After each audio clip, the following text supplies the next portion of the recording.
Ladies and gentlemen, welcome to Game 2 between Great Invoxus and eSu. You just saw Hunt here, and he's really committing, has the infinite reboot, but this is not the play. His team has moved forward. He's down into the infinite reboot. Draxus left out. Draxus looks like it's going to be first blood. He's down. It's actually eSu to take the first blood there, set up by that Alpha D3. It looks like he knew what he was doing, and in fact, they're going to get the Gold Oak as well out of the back of that one, so Invoxus kind of getting trolled out. Oh, the miss on the tendrils there from the Malign, but it doesn't feel like Great Invoxus are in any position to contest. They're just going to use that Lorelei pool to try and zone some of the eSu members away. But eSu immediately going to turn for Ghostwing here. Yeah, and this should be a take.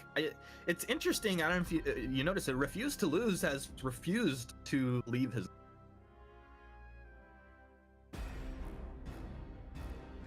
I think we might have lost humanists just for a second there, so I'll carry on. Oh no, you're here. You're here.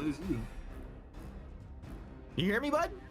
Oh, sorry. You just it might have been me, might have been you. It's probably just, you know, an internet thing there. Kind of, it has its drawbacks and its strengths, right? Like he's getting farm, he's getting the levels, but yeah, there is a lot of pressure coming down on the map. I guess we'll see how that's going to pay out pretty soon. D3 absolutely caught out, rooted up, down into the infinite reboot, and this will be a kill to tie up the score 1-1, 7 minutes in, as Invoxus get on the board.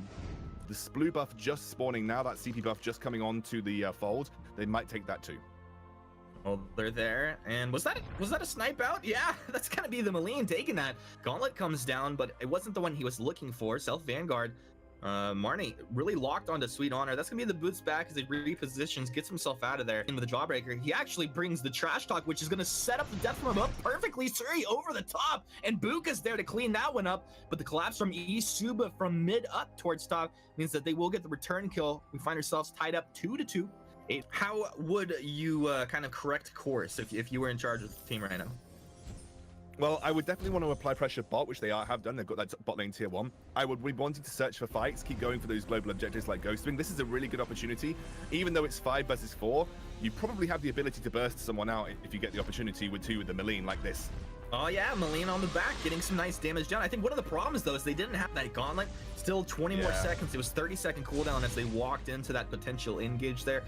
And that was a really interesting kind of choke point position where you could have had someone walk through 2 walls to escape out of that fight, and you know they're going to get stunned up at least once. Now, Invoxus over here on the Ghostwing, this is a dangerous situation. They're dropping down low. Refuse to Lose is going to drop here at the beginning of the fight. Jindak will be the second to fall down. They're going to lose Prostways as well. Now they have the Gauntlet. It comes on through. Ghostwing taken up here.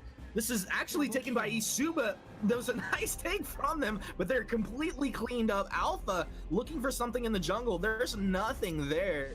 So they get the Ghostwing, but they lose 4 heroes, you scoundrel. A way of maybe approaching that instead of going for the straight team fight, which you lose due to numbers disadvantages, was having Alpha continue to push and try and get that second tier turret in the top lane. That would have been my optimum way of dealing with that situation. And now D3's caught behind enemy lines again, but it looks like they're going to be able to collapse. Who caught who? With D3, is he making space? Termination protocol's out. He's down into reboot. He's taking a lot of damage. He won't make it, and that's going to be Vanguard. Hold on, Buka kiting back. Buka just baited them in. It's a double kill from the Varia. Turn it around. Oh, bada boom! He's going to disrupt this fight here. Sweet Honor jumps back in. He wants Mattis ass. He's going to be able to get him. It's a triple kill for the Varia, and that's going to be also the Lorelei going down up here around that weapon tree. Prostoy and Buka trying to take this Gold Oak. And they will successfully do so, but a little Shimmer Strike love from Warren. As a Warren will be able to secure the kill. Yeah, but overall it's a net advantage over to the side of Great Invoxus again because they get a turret in the bot lane. That was even a 4 versus 5 situation for them. Oh, this guy's bitten off more than she can chew. Choking. Going down. I mean, that was still a good fight for Great Invoxus. Even though they ended up losing overall, they got the net pressure across the map. They didn't really lose anything major. The only thing that went down was really the weapon power buff. And honestly, as a late game scaling composition going even with what eSu have brought to the table, I would be really happy with that. And Catherine gets them getting a kill here. Yeah. That was really big for them. And Catherine can get 1 stun off on you, you're most likely not going to make it out of there, and that's exactly what happened. Lorelei follows up with the fish food. Eventually, off cooldown, you're going to get stunned up again. So a nice job to clean up the kills there. Now they put them in itself in a position 5 versus 4 up here. This could be a Black Claw take. Well, it's not even 5 versus 4 because you have 2 members of eSuba down on the bottom. This is Matis and Marnisar that have to make some sort of god play if they're going to contest. It's more of just kind of a nuisance harass, letting them know, hey, we know what's going on, and looking for like an opportunity if the mistakes were made. No mistakes were made, and this is going to be the push. Yeah, I just feel like eSuba misplayed this early game really, really hard. They just tried to respond to the pressure that Great Invoxes was putting down. Really, what I would have done was been to say, okay, we stole the blue buff on first rotation. Now let's rotate Naleen down and try and continue pressure in bot lane, snowball that very quickly, rotate back up to top, go for Ghost Wing, and continue pressure like that. They actually took the first Ghost Wing and took the second, but it was an awful fight. But right now, they're going up against a composition that really beats them pretty hard in the late game, and they're just not doing anything about it. Yeah, now they move over to contest the Ghost Wing, but it's already been taken here. Are they potentially caught out? Looks like a Bada Boom is going to go ahead and knock back the Adagio. Gauntlet comes down, but it's not in the correct place while I'm saying this. Yeah, it's actually not going to be. There's a lot of damage coming from the Idris as he tries to get on target, but with a water wall, Refuse to Lose will stay alive. Vanguard comes in here. They jump back forward from Refuse to Lose. I don't know about that one. They move in. This is going to be a double kill as Invoxus just starts to get torn apart. Sky, you got to get back, trying to stutter step back, but it's forward. The aggressive play. Looks like the Atlas Pauldron landed on the Sky. And won't have enough damage to go for 2. Maybe he thought he could get 2 kills cleaning up Jindak at the end, but it's not going to happen there. And it looked a little bit sloppy. A little bit unsure about that Sky jump and that Varia jump directly into the melee heroes chasing you down, but what they are doing well, Humanist, is saying, okay, on a strict 5v5 team fight, we probably don't win, although I say that they're trying to find an engage. They need the Cath. Cath is down in bottom farming. Sky is caught out. Not the tanky hero that you want up on the front side of your fight, and they are going to lose Buka to start with. In fact, they could lose Prostoy. Yes, they're going to lose. But they turn around the Fish Food, Stone on the 2. I thought maybe there's some follow-up. Vario, you're so far up. Water wall just barely keeping the Vario alive. She'll turn around with the Stormforge Spear plus the Blast Trimmer, almost bursting one down. Tier 2 turret's going to go ahead and drop down in mid as eSuba find a couple of kills and an objective here. They'll move down towards Ghost Wing. They're kind of cleaning things up here. Okay, so it doesn't actually matter what your composition does if your Sky gets insta-gibbed and then doesn't even try to Suri strike out of the fight. It doesn't matter what your composition does. Deeper into the fight. Sometimes I know. You can only go deeper. Oh, well, I feel like the positioning needs to be better from these carries. These ranged carries should not be getting touched from the side of Great Invoxes. They have so much front line to protect them. They don't need to be the ones frontlining. Sky got caught out because she was the one that was right at the front of her composition. She didn't need that. Now she's backing when the team are collecting around Blacklaw. Please don't do that, Sky. Good. I mean, yeah, we know that these are good players, right? So they have to know that these are mistakes they should be making. It almost feels like just a bit of overconfidence. And with a team that is playing with overconfidence and makes mistakes. Absolutely, they're pushing him in Blacklaw. Here goes. Again, I'm liking the fact that now Catherine is the one with Tony at the front line. Sky splitting here. This is a dangerous time to split Sky because that Blacklaw will go down very quickly. You don't want to engage either, Great Invoxes, when your Sky is in the top lane. No, this is a situation where I would be telling my team to act, keep them busy, but don't die. Don't fully engage, just partially engage. And if that's the case, you could potentially be getting at least the turret out of top and then repositioning for a potential gank as they move back out on the map.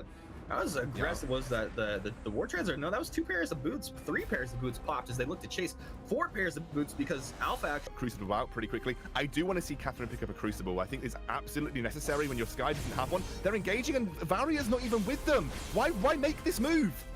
Just to psych you out, Scoundrel. Watch, they're about to clean this up, turn around.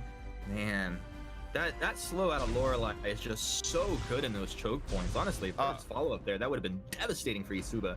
Invoxus over here, and looks like they'll go for that Crystal Trance and then go ahead and reposition themselves.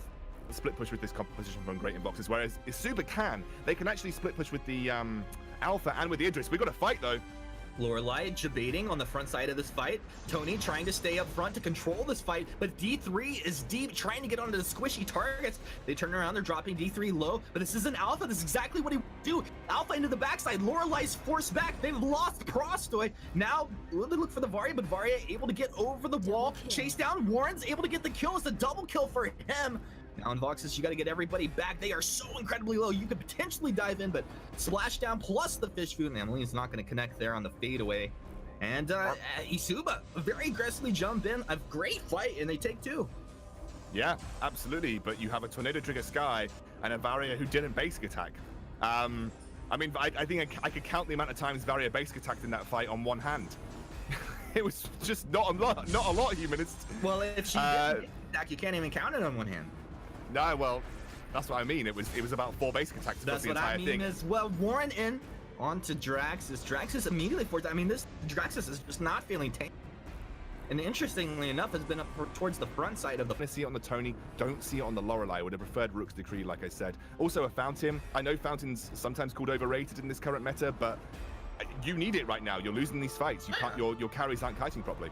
Okay, D3 jumping in, trying to make Invoxus kite back as you. But once again, Tony burst down to the beat. I mean, Tony feels like a squishy hero at this point. They're gonna lose 2. Sky's down. Sky in a vulnerable position, and their allies can't keep him alive. Now refuse to lose his low. Jiraxis is low as well. D3 chasing him down, getting the breaking point stacks, and this should be a dead or lie. Varia was able to, I think, drop into the bush and teleport home. So that will be 2 members of Invoxus surviving at the end of this fight.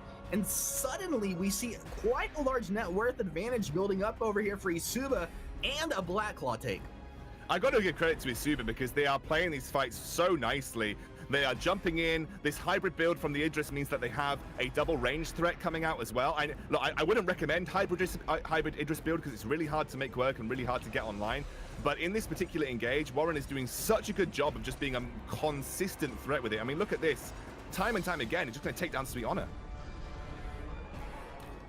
This is questionable at best. Double kill coming through for eSu. Black Claw marching down the lane. We're talking about 40-second respawn timers here. What are your odds that this game ends on this push?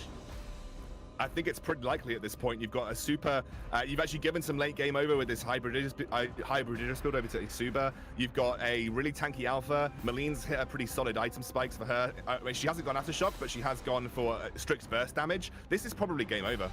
I actually like that she didn't go for the Aftershock because it means that she can trade with that Varia a little bit, get into the later portions of this game. And that's going to be the armory and turret down. They're into the Vein Crystal area. Sky Force back already taking way too much damage to stand forward and just trade here. This is going to be game.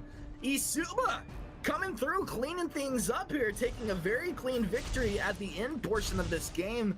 And while they made some mistakes, you know, we talked about them as the game was going on, they maintained this net worth advantage the majority of this game. They made some gutsy calls with the builds here, like out of the Idris. But this is a clean win for them. Yeah, I think there was some serious itemization errors from Great, and I think also, again, all those pulse weaves not super necessary. I think the Varia was not playing the best Varia that I've ever seen in my life, even though 6-4-4 looks like a good scoreline. There was just not enough basic attacks coming through there. Like, he was dealing almost no damage. I'd love to see the damage output. But yeah, I mean, overall, great from eSu. They're going to keep themselves in this series.